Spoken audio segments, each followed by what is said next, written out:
ibintu ndabivuge mu byumve ntimuvyumvire mu kirere cy'uririmba tumaze tukive hama mbivuge neza.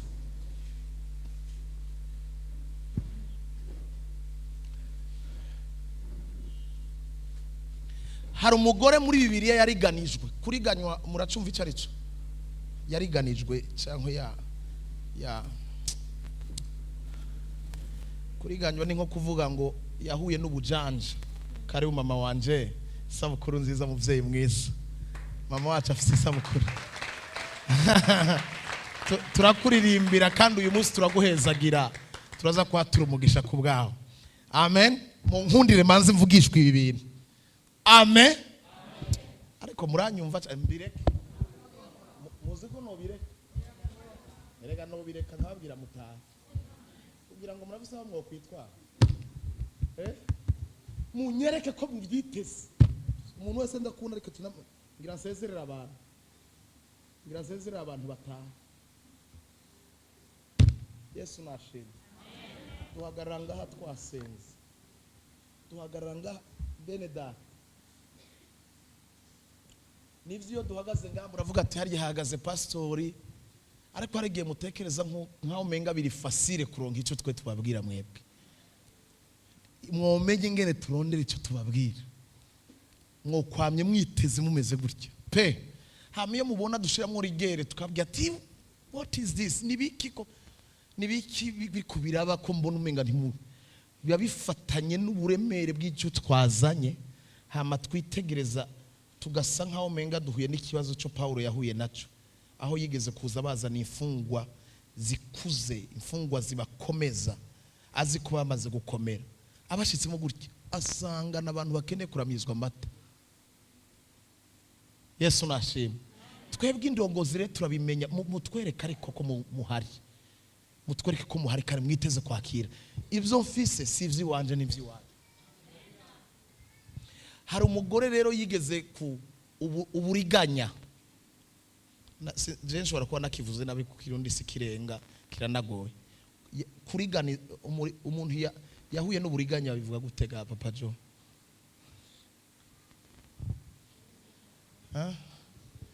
Ariko icyo nashatse kuvuga kuri yariganijwe umenga kiri mu Kinyarwanda.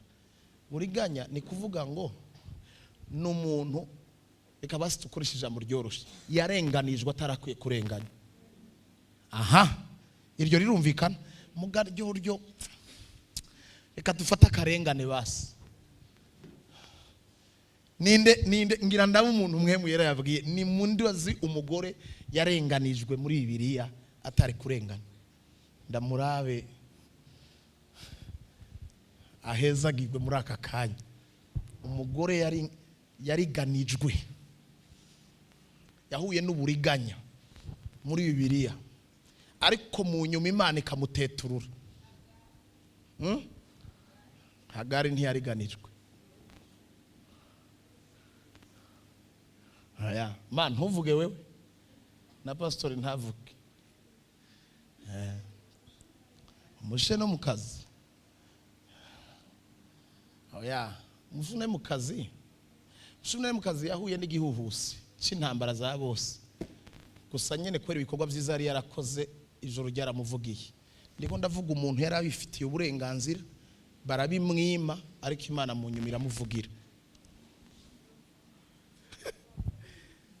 Inde muvakazi wahe abakazi urazi ngene bangana muri Bibiliya. Wahe umwe bahindurira umwana urya yari kontra ntiyari kontra habayeho ubusuma kwibana mu ijoro. Burya suburiganya uriganya niki n'umuntu akuza ko mu buryo bw'uburyarya akakwaka icyo wari ufise cyangwa akakubwira ati rorera nzokiguha kandi abizi neza ko amubesha. Reka mbahe rero urumva nije nabihawe kandi abibaha ngo mwicara abakunzi banje ngo mwicara aha ndabibaha. Yesu nashimwe. Kandi abibaha iyo twataguye ikirere cy'ubuvugishwa cyo guhabwa ubuvugishwa uzi ni kwa kundi nyene abantu bamaze kuvyita ukundi kuntu ivy'ubuvugishwa sino twese ngaha turi abana b'abavugishwa hama twahawe itegeko rivuga ngo nimwavuga muvuge nk'abavugishijwe hama mutanze niko Petero wa kabiri yavuze mutanze mutange nk'abafise ubushobozi so kuvugishwa deja tuba tuvugishijwe nico twahawe ariko curira ku ijambo ry'Imana je buvugishwa bwanje rebwurira ngaha kuko ndavyemera ko ivyanditswe ngaha vyose ari ubuvugishwa bw'Imana ntimwemeranya nanje haleluya nako ndabwira umugore yitwa Tamari mu gihe ca Yuda umwana wa Yakobo Tamari yarasezeraniwe yuko abagabo Yuda arafise abana b'abahungu batatu arongogwa n'umugore umuhungu wa mbere mukuru akora ibyaha Imana iramwica imwicira mu nzu kwa Tamari ko yari umugore Tamari yari umugore wiwe imwicira mu nzu yiwe bitavuye ku mugore bivuye ku mugabo Imana iramwica ariko kubera yari mu nzu hari ibintu bibera ahantu abantu batabona ukavyitirirwa kandi atakosa nari mu bifisemo c'est normal vyarumvikana umugabo wa mbere agipfa bavuze ati yo ni accident birabaho sebuko aravuga ati nta kundi imigenzo yacu bisaba yuko haca hagira undi mwana wa kabiri wanje aza kumuhonora cyangwa kuza kugira ngo amutware haza umwana wa Yuda wa kabiri nawe nakora ivyaha mu nyonga z'Imana Imana iramwica ari mu nzu kwa Tamari abaye wa kabiri Yuda azanana n'uburyarya kiriyo giheze kuko icyagezo cyategeza kuvuga yuko ategeza kumuhereza n'umwana wa gatatu Yuda yacaramuryarya aramubwira ngo uyu wa gatatu sindamugubu reka turorera kure hamazoza kugukwa niyamara gukura muga Yuda yari yanse kumubwiza ukuri mu mutima wa Yuda hari mu ijambo rivuga ngo uyu mugore n'umurozi kandi birumvikana mu buryo bw'umubiri birumvikana mugabo Imana izitubonera mu mwisho aho abantu batabona iyo yakubonye yuko warenganijwe atakosa bigizemo izigera igihe gutera iteka icyo nashaka kubabwira rero n'igiki bakunzi banje mu mpera Imana icyubahiro numvika ibintu ngaho icyo nashaka kubabwira n'igiki rero Tamari aja mu kiriyo deja afise umubabaro muravyumva position yari arimo ari mu mubabaro ukomeye yabuze umugabo wa mbere abuze umugabo wa kabiri hama umugabo sebukwe araje kuvugana nawe amupromese yuko azomuhereza umwana wiwe wa gatatu ngo arorere gatoya agire maturité physique hama nzomukuzanira aze gukora mariage mugabo abizi neza ko atazomuzana uri kurabyumva hama Tamari acafata guhera uwo mwaka agira ivyo bibazo aca yambara umwambaro w'ikigandaro ni kuvuga ngo iyo myaka yose muri ico gisagara uravyumva nyene irirenze umunwa rirenze impinga harya Yuda yaragiye arabwira abantu ati reka ntagire umuntu ni kuvuga ngo nabandi bahungu bose nubwo Tamari yari mwiza nabandi bahungu batangiye kumutinya muga nawe ne kubera iyo deception kubera uwo mubabaro kubera izo ngorane yisanga yambaye umwambaro umugaragaza ko yuko atavyizigira gifise umwambaro w'ikigandaro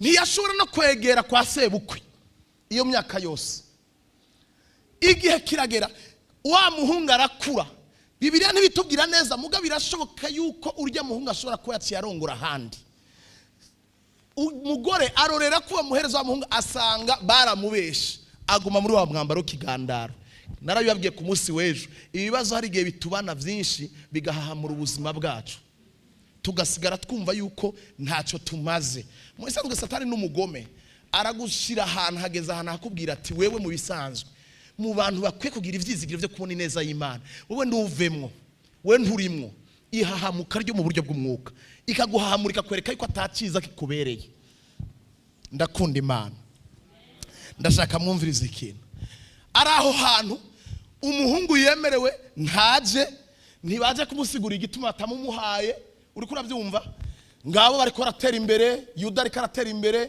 igihe kiragera acagomba gufata gahunda yo kuza kumanukana ku nzira kwa Tamari agiye gukemuza kugira ngo afate intama zabo. Urazi ko zijya ntama kera nizo bakuramwe amatapi, bakuramwe impuzu zo kwambara, bategeza kuza kugira bakagera igihe bazikura ku burya bwoya. Murabizi aya matapi yose akugwa muri burya bwoya bw'intama, cyane cyane zijya ziri mu bihugu za Pakistan, Afghanistan, za Turkey, niho usanga bafise intama zifise amoya menshi. Nukuvuga yuko yaramanutse agiye afise marshi ikomeye. Bibiri irambira neza Tamari, nico nashatse kubabwira, Tamari amenya ko sebukwe agomba kumanukana inzira yo muhira. Urazi ikintu yakoze? Tamari yari guhitamo ibintu byinshi. Tamari yari guhitamo ibintu byinshi. Yari guhitamo gukora ikibi, yari guhitamo umutega kamwica. Mugabo Tamari avuga ati no, ngira nkora ikintu gitandukanye n'ikirere maze mu imyaka myinshi. Bibiri ivuga ngo agenda muhira yihuta, ngo yiyambura umwambaro w'ikigandaro. Nijyo nashaka kukubwira. Gira mugenza wati yambura umwambaro w'ikigandaro. Umwambaro wakubwiye ngo wewe ngo ntaho uzogera, wewe ngo ntagiso, ngo yiyambura umwambaro w'iki. None wewe ushaka igisubizo bigusange ukije baraye gigusange wibonge akabonge kakwise. Kanguka, bwira mugenzi wati kanguka.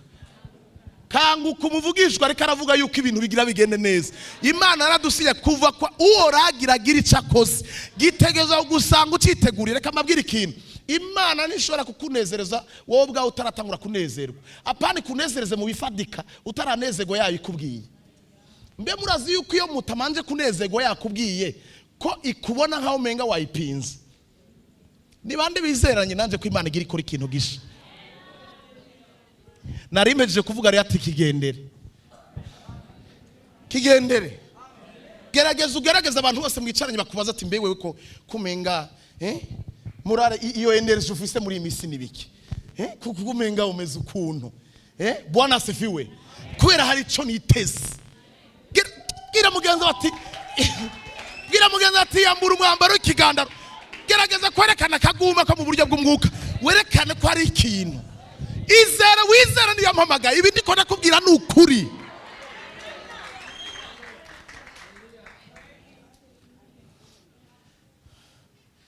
Nabwira ikimenyamenya, nzova mu rugendo ngaruka ngaho hari abantu bamaze kwibona.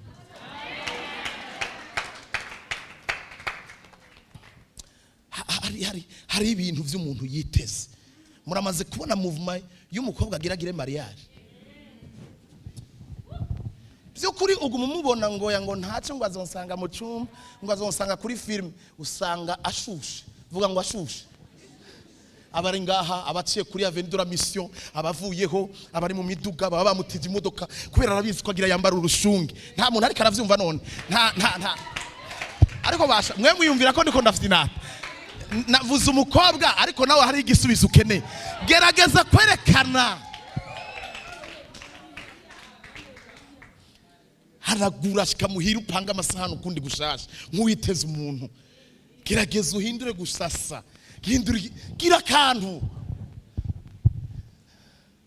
Reka mbabwire, nukuri atari gukina n'Imana ntidushobora guhagarara ngaha ngo tubakinishe mu byo tubabwire. Shaka wizere ivyo niko ndakubwira. Ntidushobora guhagarara ngo tubakinishe, ntivyoshoboka. Wowe ujasire hatuna. Ibi ndiko ndakubwira kabisa. Tamara aramenya amakuru yuko sebukwe agomba guca amanuke. Mbe yagomba kumanuka Itimuna, ahantu hitwa Itimuna, agiye gukemuzi, agiye kuraba intama ze n'ubutunzi bwiwe. Aravuga ati ntibishoboka, akansanga nitwikiriye nje baraye, hari ibintu biza kundengana. Ngo yiyambura umwambaro wiki. Na Dawidi yarabivuze muri Psalm 43, aravuga ngo Imana izinkenyurura umukanda w'ikigandaro, ikankenyurura umwambaro, ikanyambika umutamana w'icubahiro. Ose nimere ko n'imyaka hari nabandi bamenya ati iyi niyo occasion, iki nico gihe, ubu niwo wa mwanya yasahirageze. Wa mugore yari guhitamo kwiraba agahitamo kuvuga ati ntibimbereye mukama reka nigumire ngana ubundi ndi wo gupfa abaganga barananiwe n'ubundi akanoti muga yaravuze ati peu importe nubwo amafaranga yanje yashiriye kwa muganga nubwo atabantu bandaba ko ari Yesu ari waciye ngaha nakubwiye kugira igitangaza cyawe kigushikire hariho movement kanaka urahindura uravuga ati ase tusura kwicara ahantu ibi nivyo Bartimayo yakoze yaravuze ati no reka kumbwira ngo nceceke igihe nariko mu mwanya naringowe hari wamvugisha mwe muri ko murambwira ngo nume mwahora he hari amahera mwampaye muranumisha hari amafaranga munsigiye te twahora igihe cyawe cyageze hari ibintu biba bikende gushaka kunumi mugabo biradukwiriye munisikirize vizuri munyumvirize neza biradukwiriye kuba wewe nubwo hari akaguma kakubwira ngo hora kuba wewe wamaze kwimenya yuko atari igihe cyo guhora ikibazo sukuguhoza ikibazo nuko bari kwaraguhoza hama ivyo bari kwarakubwira bikagukonvenka warukwiriye kubwirwa ibintu biri contraire y'ivyo wewe uri kurumva nta muntu ari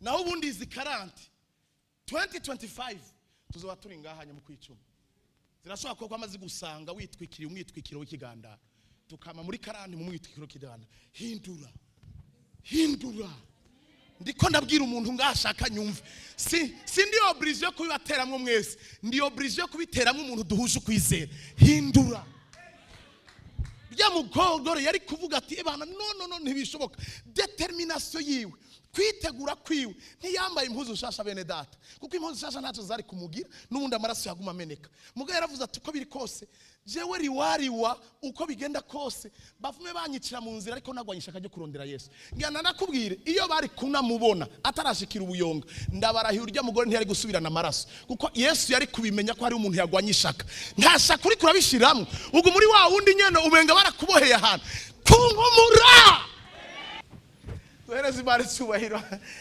bari cyubahiro mugabo ndiko nashaka kubwira cya kintu cyose cyama kikwerekea umwuka w'agasuzuguro ifo kugihindurira nyumva neza mukunzi wanje ifo kugihindurira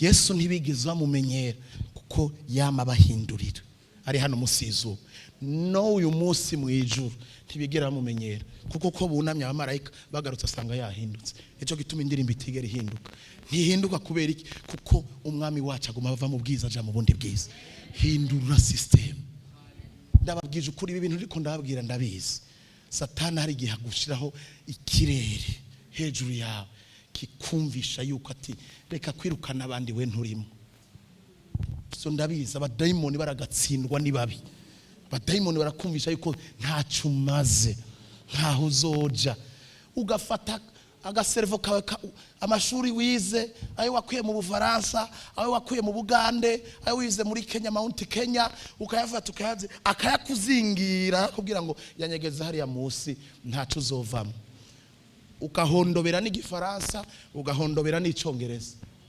ukanahondobera ufise bote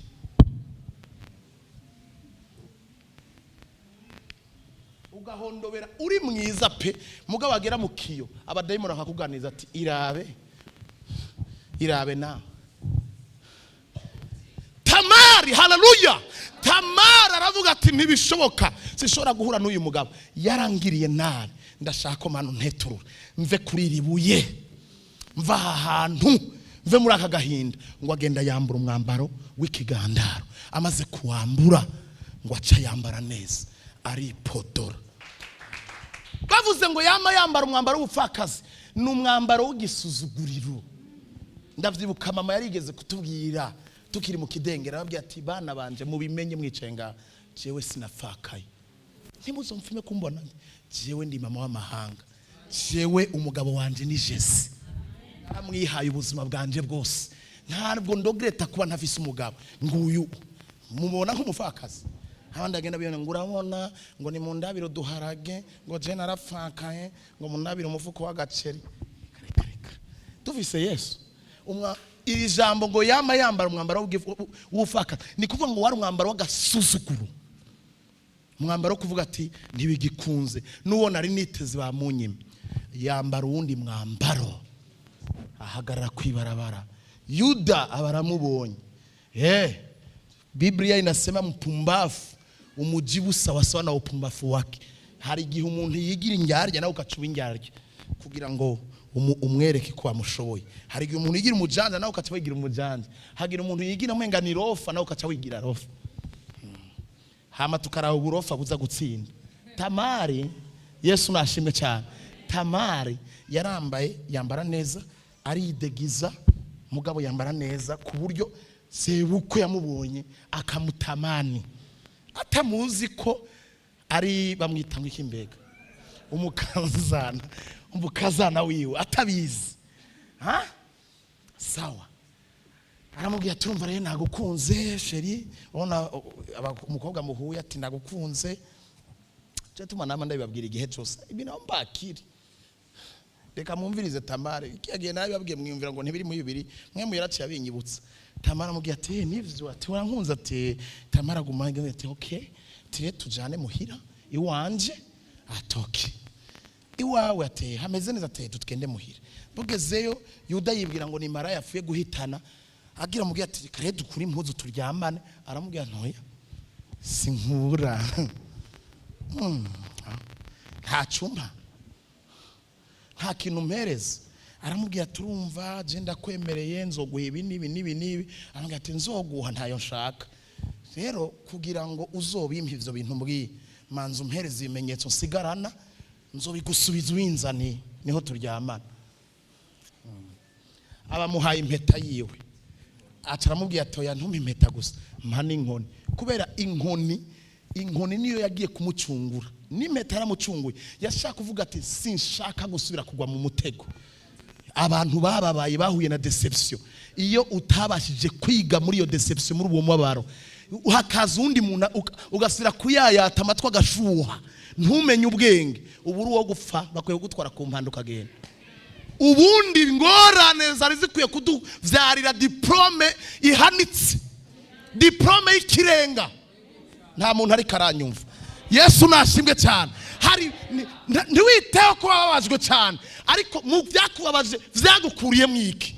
Tamara amubwira ati ntabwo usubira kugwa muri erere, sinsubira kugwa muri erere. Impeta yawe mpereza n'inkoni yawe. Ibi navyo rero ni wandungikira mbere yamwemereye ibikisha, kuko ibi byamanutse ngaho ubunyene yari yamwemereye iki intamumenga. Amubwira ati jewe vraiment nzaguha mu butunzi bw'iwana. Ati sawa, anatanda rero kuzinzanira, jewe uzorungika izo ntama n'intumwa zawe, cyo ndazihereza mbahe impeta yawe n'inkoni. Sawa, baryamanye. Tamari ntivyateba kuko ijuru ryagomba kumuteturura, inda ibirinji abarasamye. Okay. Yuda ariko mana hari gihantu haratwigisha. Uzi ko Yuda yamanye impemu y'uburyarya? Uzi ko Yuda ari we yavugiye muto wiwe ntuze, mugabo uko kumuvugira ko ari kuburyarya gukomeye cyane. Uzi ko ari we yavugiye muto wiwe ntuzenya Yosefu, yaravuze ngo bene da ngo nukuni ngo ntimumutera amabuye, ngo tumugire imbabazi, ngo ntitumwicire mu kinogo, ngo tumukure ariko tumugurishe. Muri ko muravuze ibyo bintu ntabwo yaramugiriye. Umuntu wisanzwe yaramugiriye, yari kumubwira ati tumukure nukuri ni katoyi kacu hama dutahane. Mugo yavuze ati ntaco mukure ariko tumugurishe. Amabasi zari mabazi z'uburyarya. Yuda yari indyarya cyane. Yuda yari indyarya sikubesha. Nonga hari hasira gukora uburyarya. Aho urabona baramutaye, mwumviriza ahantu birakomeye, ariko Bibiliya n'ubushobozi kwere. Baramutaye imyaka n'imyaka, ntabwo banaje no kumubwira igituma atamuhaye urya muhungu. Nukuvuga ngo babireke ngaho, mugabo uzi ko ari umuntu atagira icyo agufasha, mugabo akumva ashaka kugumana control hejuru yawe. Nta muntu ari karanyumva. Umuntu ntaca agufasha, ntabwo aguteza imbere, mugabo yamaye umumenga ashaka kukubwira ko ijambo. Kongo muri uwo muntu agomba gushira mu buja kandi ataca kumariye. Muri kamuranyumva icyo niko ndababwira. Yesu agira icyo akumariye, ndabikubwiye. Muri 40 ijuru Yesu agira icyo akumariye, ariko ntagusangane n'ico kintu cyaguhahamuye. Yuda aramaze hafi imyaka nka 25 atavuga adaca no kwa Tamari. Aha cico gihe gusa afashwe mu mutego. Amakuru aravuzwa ati Tamari afise inda. Urazi ko inda idahishwa. Ati Tamari afise inda. Yuda ati yirukira kwa se we Yakobo. Se wabo ko ni wari umushefu wabo ati papa. Ya. Ati reka mukazana wanje yakoze ibara. Ati yatwaye inda y'ikinyendaro kandi twaramuranguye ari iwacu. Baramubwira ati murabizi ibigene biteza kugenda mu migenzo yacu. Genda murondere mumenye amakuru mugasanga afise inda mumwicane n'umwana. Ntakwiye kubaho aratumara amaje. Yuda aravyemeza atuma intumwa zibwira tugomba kuja kumubaga. Tigenda mu mutore mugasanga iyo ndi hari sano kuja kumuraba uwo mugore. Tamari sinkeneye kuja kumuraba. Nimwamufata mwiciri yo muze kuduha raporo ko mwamwishe. Intumwa ziraje zishitse ati Tamari atisa ati nyarutsa wewe ashikara kubanye ntukibayeho tiwe uvise inda ati cyaba gutera amabuye. Arabwira ati mutaransohokana mu nzu ifo ko ndabwiranye ninda mu mpera yose cyubahiro nuko ijuru riza ridutabara ifo ko ndababwiranye ninda ati nimuze murorere gatoya. Basubira baramubwira bati araturahiye. Babwira se wabo Yakobo babwira na Yuda ati yasa yavuze ati arazi wamuteye inda ngo kandi akende kumwerekana. Intumwa ziragaruka famiye zirakorana baramuhamagara arababwira ati kugira ngo munyice ifo ko mumenye wanteye inda wariwe. Ati ninde banyakubaho nyene yinda wanteye inda niwe mfitiye iyi nkoni nimurabe kuko inkoni 12 zose zirepresent imiryango 12 buri nkoni yose yaba yanditse ku muryango. Ni mundabire musome iyi nkonu uyanditsweko hama muce muhamagara. Icyakabiri muce muhamagara nanye ni impeta ko ni impeta yari represent umuryango buri muryango wose bambaye impeta. Imana iguha ubwenge sha muri iki gihe nyuma y'aya masengesho Imana iguha ubwenge. Umviriza mwese ndabasezereye kuyayata mu izina rya Yesu. Imana ibaha ubwenge. Marai lazima ufurahi ntiyakagira ikintu gisubira kandi gukomeretsa umutima wawe. Harageze ko Imana kunezereza. Tini muirana nimwayibona muca muduhamagara nyeneyo. Bararavye asanga handitse ko Yuda. Baravye impeta ati yo ndasenga bari baje gukorera ikibi. Basubira inyuma b'amaramari. Abari ko baragutega imitego basubira inyuma b'amaramari. Abari bibwiye ngo bagufatishije basanga ari bo b'amaramari. Ko ni kwishurira ibigenza ndarikunda. Aho umuntu avuka 5h du matin agiye kugusaba yumva afise autorité hejuru yawe yose. Hamasambira akaba ari karakuzungurusha mu gisagara avuga ngo umwami akunze. 5h yaraje gutora ngo akumanike. Ndakunda Imana. Nimwakira ubuhanuzi bw'Imana bene da. Ibi ndiko ndavuga nuko nyene bikora. Ubuhanuzi bwanje bugenda gutyo nyene Imana iramanura nkaguhereza. Yesu nashimwe. Saa 11 z'igitondo uje gutora umuntu mumanike.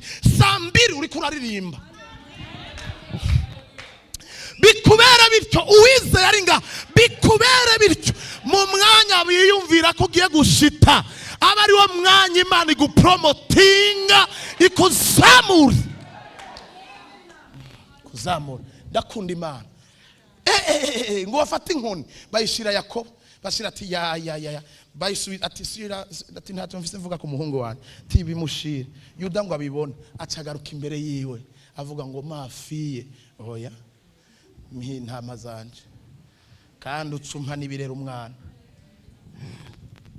cumpereza nibirera umwana uburinde umugore wawe wanyimye umwana ndonsese. Mbera Yesu cyubahiro ndima muri ko muranyu.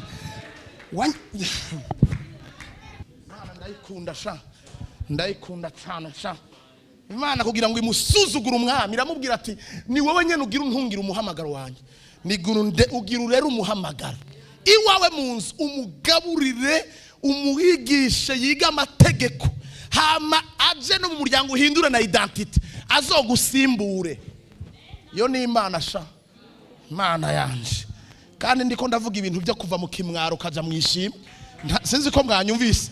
Ndiko ndavuga kuva ntangura, ndiko ndavuga ibintu byo kuva mu kimwaro ukaja mwishimwe.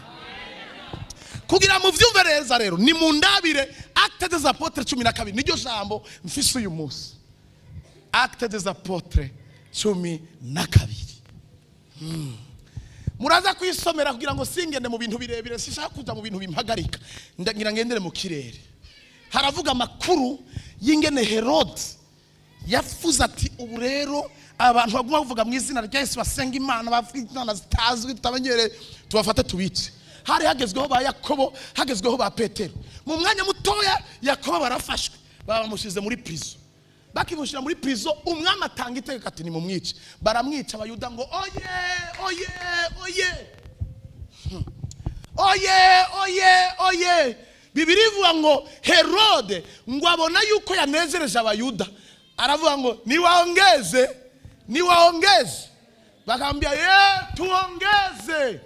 Abacakiye ntuzenya Petero. Haramuzanya ashize mu gasho.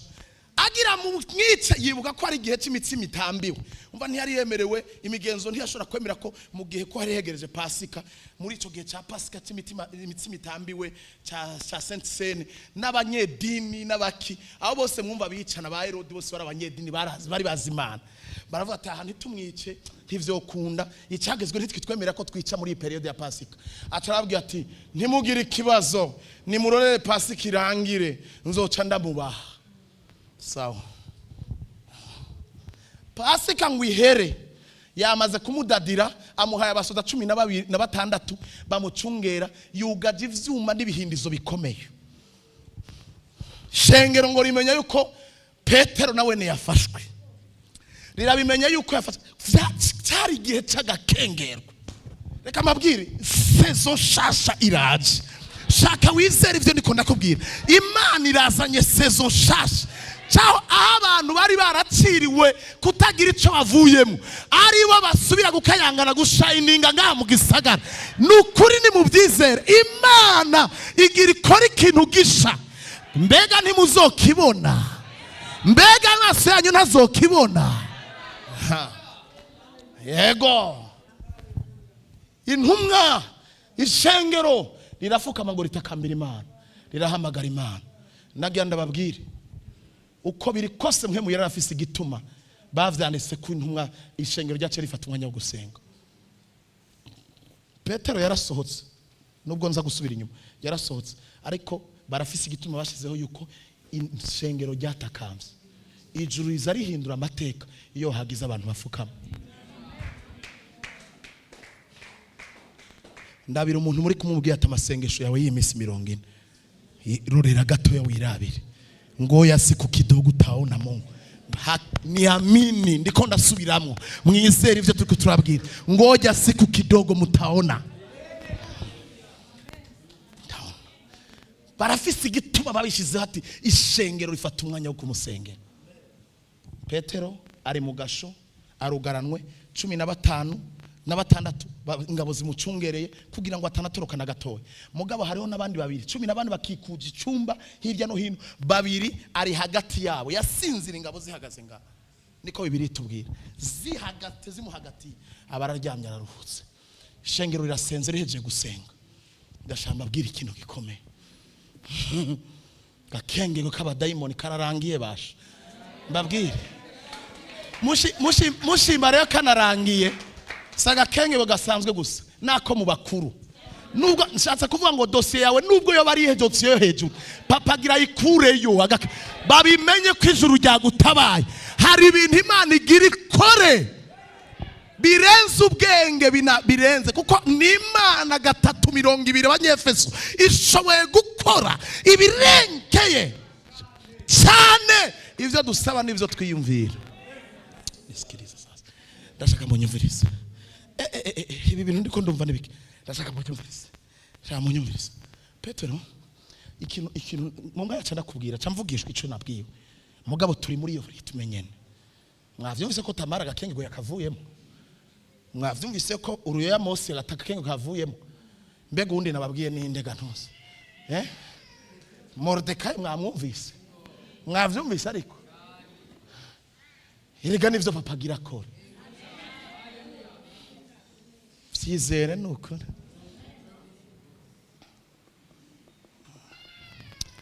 oh God umviriza ndashaka muvurize ikintu.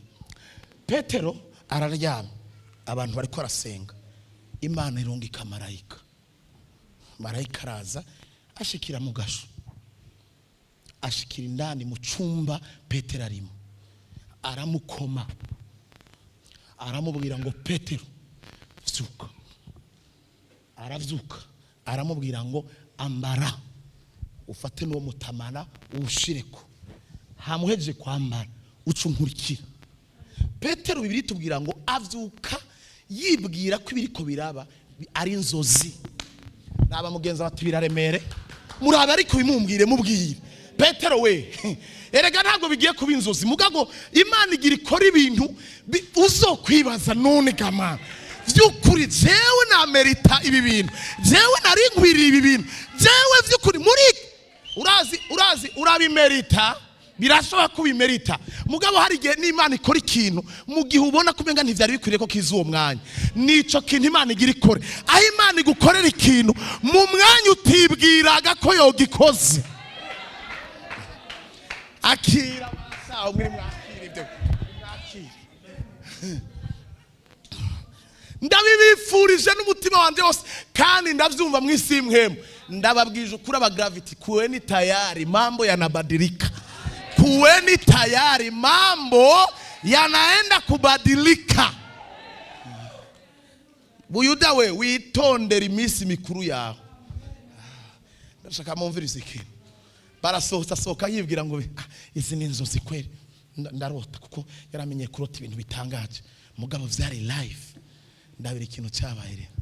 Bariko baragenda ngo bashikira ku miryango, Bibiri irabisunya neza y'ivyuma, irabiyugururira. Nico nashaka kubabwira uyu mugoroba, irabiyugururira. Nico kandi ubutumwa buraheze. Aba ntibavyumvise, sinzi ntabyo mwumvise, ntabyo mwumvise.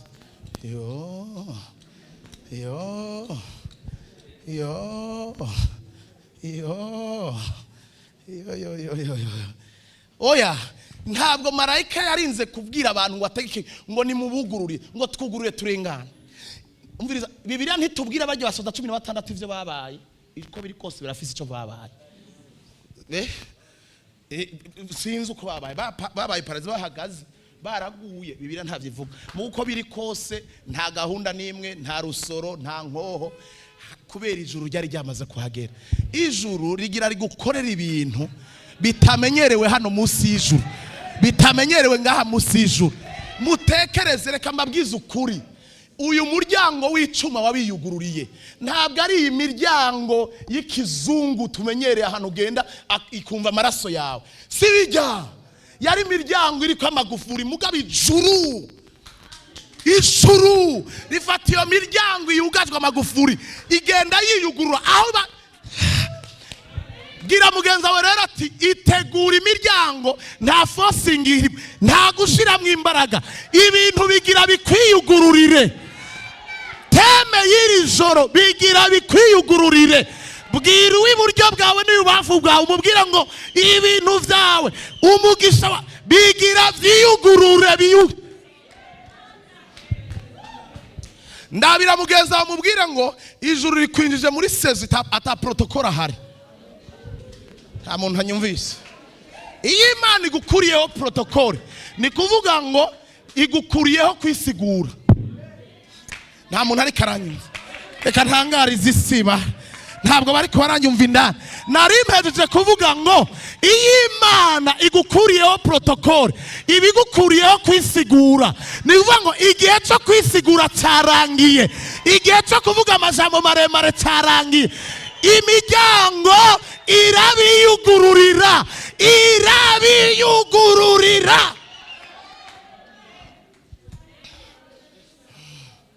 Ari ibintu tugenda kuronka twarenze gusigura birebire, ngo deposa, ngo uzogaruka, ngo uraza kuwa kane ngo usubire utubwire ngo hari ibyo tutumvise neza ngo urumva ngo ufise dosiye ngo ntiyaje. Izo ni za protocole ushaka uvyumve cyane. Kagenda ati ngo mardi ukashika yati yo atusanze agiye muri sport. Izo ni za protocole. Iyo Bibiri ivuga ngo imiryango nta jambo ryabaye muri iyo prison. Mwavyumvise? Nta hantu marayika ngo yakubise abantu ngo batema imipanga. Oya. 16 ntituzi ico babaye. N'ivy'imiryango tuzi ko yagiye yiyugurura. Hama yiyuguruye bagiye he? Panare hose. Hagati mu gisagara. Iyo Bibiri ivuze ngo amushikana mu gisagara hamara musezera, urazi icyo bavuze? Ibikubwiye ngo ndagukuye mu kinyegero ja mu bandi. Nta muntu ari karanyumva. Bwira mugenza bati ja mu bandi sha. Genda mu bandi ja muri circulation nawe. Warumaze igihe wugaranwe, warumaze igihe ucungerewe, uburi libre genda mu bandi. Hari igisubizo kigutwaye mu bandi. Genda nawe mu bandi. Mu bandi ni bande ndabakubwire ntabo wumva. Mu bandi janda mvuge. Ndakubwira abandi. Erega mu bandi ni heshi. Genda mu bafata indege, genda mu bagura imodoka, genda mu baronka impangu, genda mu bantu mu bandi, genda mu bitwa ba mama nawe. Mu bandi bwiye mugenza ati genda mu bandi nawe. Na wewe ugurura iduka ugiye mu bandi. Ja kwabagira ko ja muri magaze. Nawe niba bimenye ko ufise inzu uri kurubakisha. Ja mu bandi bariko barubaka amazu. Genda mu bandi bwira. Ariko abantu hatari ko barumva amajambo. Sinzi ubundi buhanuzi. Nukuri sinzi ubundi buhanuzi urorereye. Ijuru rivuze ngo genda mu bandi. Genda mu bandi. Va mu kinyegero. Ijuru rigukuye ahantu hameze nka prison. Rigukuye ahantu muri zone de confort. Rigukuye ahantu wari wugarana. Genda mu bandi nawe. Duga iskariye z'indege nawe ugende kurangura. Pastor riko handitse. Baciye kubateramye ba mbere no kuba kabiri. Bashika ku irembo ryugarije urugi rw'icuma. Vuga ngo icuma. Rija hehe? Ni kuvuga ngo ugo rugi. Ngiya hari izindi nzugi zija ruguru. Oya gumiza iyo verse gatoye. Ntabwo muri ko mbemwe mwibaza ko Imana ifa kuvugira ubusa. Ugo rugi gwari utume gwaja hehe? None umva ko ari izindi nzugi. Okay, akira urugi go mu gisagara. Ariko Bibiliya. Hallelujah! Urugi rw'icuma rija hehe? Rija hehe? Bavuze ngo rugi gwaja mu gisagara. Ndikuvuga ngo hari izindi nzugi. Hari izindi nzugi zigutahana iwanyu. Inzugi zikubwira ati wewe ntuje mu bandi. Amushikanye hagati mu gisagara. Aramubwira ati nuko rero mu bisanzwe jewe sindi Imana ikorora imiduga, sindi Imana ikorora, ndagushiraho biri. Genda rero pambana. Ijuru uyu mwana ndavuze riragufasha ukuboko. Hari urugi gugurutse. Rirakuyoboye. Riragutwaye. Uyu mwanya ndiko nayivuga. Urafashwe ukuboko. Marayika arakuyoboye. Yahawe direction igutwara hehe? Mu gisagara. Vuga ngo ndashitse mu gisagara. Apana rero ntabwo ushizeyo nk'abandi bose. Uhageze na faveri remereye cyane. N'intahi ikomeye cyane. N'ubwiza bw'Imana buremereye cyane. Buremereye cyane. Akira igihe gishasha. Ibintu birimo impore, birimo amahoro, wiyugururira ukugara mu munezero mwinshi atamuntu aguhagaze hejuru. Abizeranye nanje muvuge amen.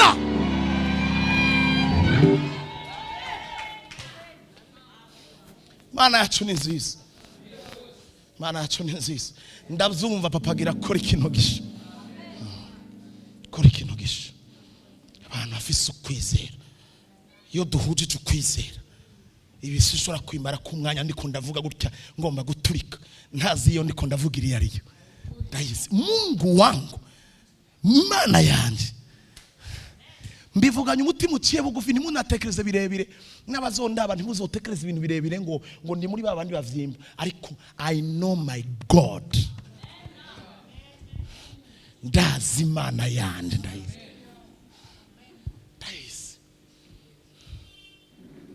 Ibi rero ndabibabwira kubera iki? Ndabibabwira kugira ngo umunezero wanyu wuzuzwe. Ijuru rikomeze rintera iteka. Sinyobora abantu bagowe mu izina rya Yesu. Nirintera iteka. Nyobora abantu bafise stability. Hano uri muri spiritual gravity center. Ubuzima bufise equilibre. Mwizere rero. Mwakira ijambo ry'ubuvugishwa. Mwitege kubona ineza y'Imana. Mbwira mugenzi ati nurugi rukujana mu gisagara. Mubwira ariko mubwira ati nurugi rukujana mu gisagara. Mundabire manza muhaguruke mwese. Bwira abantu ubabwira ati ndagusezeye. Hari urugi rwagurutse runjana mu gisagara. Igisagara cya Gwanzu, igisagara cya Dubai, igisagara cyo mu Bubiligi, igisagara cya Amerika, mu gisagara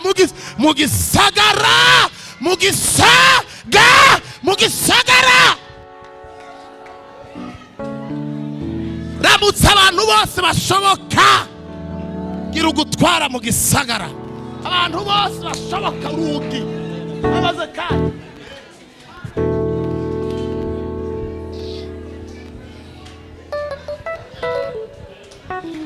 nyumviriza ndababwire. Mwitegure.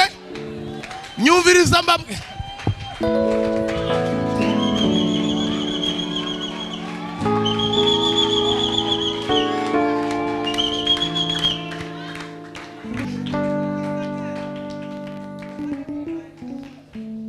Bana kabisa. Umwuka wo mu gisagara mu izina rya Yesu. Gisagara. Yesu yarabizi yuko mu gisagara unacanga mukaga. Mu gisagara urasirimuka. Mu gisagara uragira mind yindi. Ntabwo uba nguna, ukwaga inguna mu gisagara.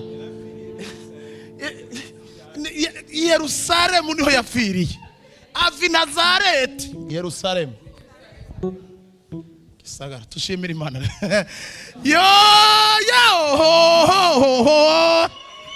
Yeah. Amen. Turagushimiye papa. Turagushimiye mukunzi wacu. Turagushimiye vyirato vyacu. Turagushimiye kuvuganye natwe.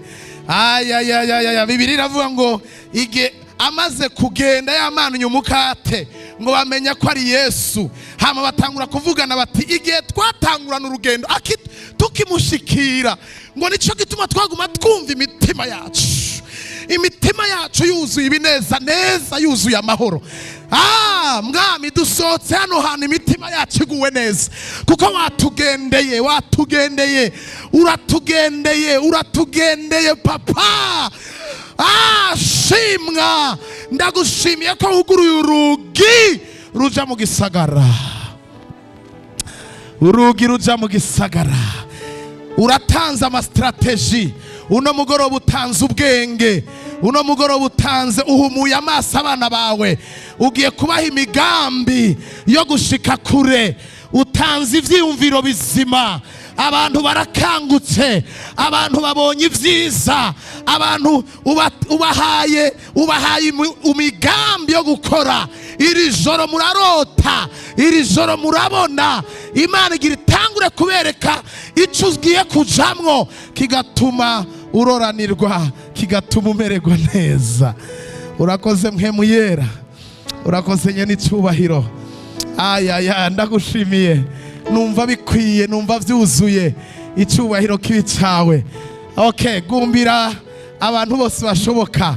Mama wanje tukwifurije isabukuru nziza mukunzi wacu. Umuvyeyi wacu mumumpoberere mumukeze. Turagukeje muvyeyi mwiza kwisabukuru yawe. Imana ishimwe.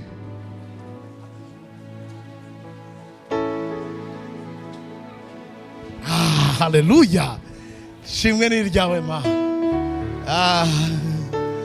ijoro ni ryiza, Imana ibagire neza.